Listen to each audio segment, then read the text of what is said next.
Operation સાંભળવું થોડું ડરામણું લાગે છે ને. હું આજે એક કેસ એ શેર કરું છું.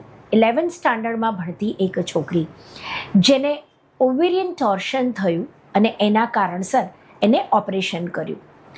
પણ આ જ વસ્તુ એને થોડાક જ મહિનામાં ફરીથી થઈ. એના પીરિયડ્સ ઇરેગ્યુલર થયા અને ઓવરી વોલ્યુમ જે પીસીઓએસની ગર્લ માટે બહુ જ ઇમ્પોર્ટન્ટ હોય છે એ 55 cc હતું.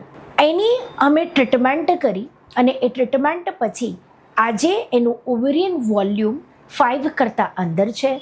એનો FSH અને LH વેલ્યુ બંને સરખા થઈ ગયા છે અને તે પોતે પીસીઓએસમાંથી બહાર છે. પીસીઓએસ એક એવો રોગ છે કે જેમાં છોકરીએ સદંતર મેનેજ કરવું પડે છે અને એના હોર્મોન્સ અમે હોમિયોપેથિક મેડિકેશન્સથી સરળ રીતે અને કોઈ પણ જાતની સાઈડ ઇફેક્ટ વગર ટ્રીટમેન્ટ કરીએ છીએ.